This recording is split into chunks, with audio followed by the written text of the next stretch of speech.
नमस्कार. आज मी बनवणार आहे गवारीची भाजी, गावरान गवारीची भाजी.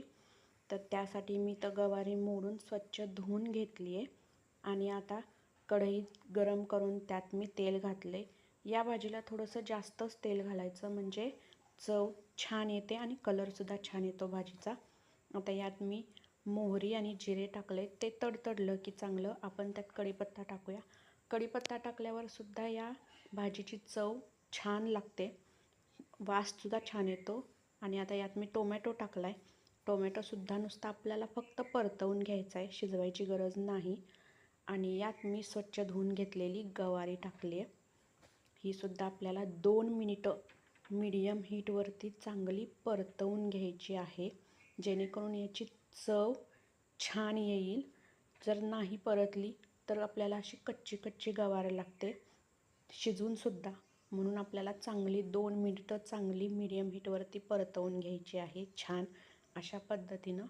आणि टोमॅटोसुद्धा त्याच्यासोबत परतला जातो. आता इथे मी लाल तिखट टाकले, म्हणजे आपला कांदा लसूण मसाला टाकला आहे. तोसुद्धा थोडासा जास्तच टाकायचा. आपण इतर भाज्यांना जेवढा टाकतो त्याच्यापेक्षा थोडासा जास्त, चव छान येते. मी 3 चमचे टाकला आहे आणि छान मिक्स करून घ्यायचं आहे, परतवून घ्यायचा याचा छान. आणि आता यात चवीपुरतं मीठ आणि परतवून परत मिक्स करून घ्यायचं आहे. आणि आपल्याला ही सुकी भाजी बनवायची आहे, त्या हिशोबाने आपल्याला यात पाणी घालायचं आहे.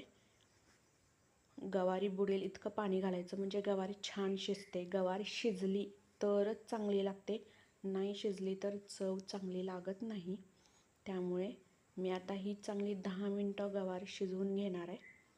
हे बघा छान मॅश होती आहे, म्हणजे गवार आपली चांगली शिजली आहे, मऊ झाली आहे. आता यात आपल्याला शेंगदाण्याचं 3 चमचे, मोठे 3 चमचे भरून कूट घालायचं आहे. भाजलेल्या शेंगदाण्याचं कूट, मोठं मोठंच पाहिजे कूटसुद्धा. ते सुद्धा मिक्स करून 2 मिनिटं झाकून शिजवून घेऊया, म्हणजे कूटसुद्धा छान शिजेल आणि एकजीव होईल. याला झाकून आपल्याला 2 मिनिटं शिजवून घ्यायचं आहे. आणि हे बघा कूट टाकल्यानंतर 2 मिनिटानंतर आपली ही गवार चांगली शिजली आहे. आणि ही गवार खूप छान आणि टेस्टी लागते. आणि आता आपल्याला कोथिंबीर टाकायची आहे, थोडीशी ऑप्शनल आहे. सुक्या भाजीमध्ये कोथिंबीर नाही टाकली तरी चालते, पण गवारीला चव छान येते म्हणून टाकायची. ही झाली आपली गवारीची भाजी तयार. चपाती भाकरीसोबत मस्त लागते, छान लागते. नक्की ट्राय करा.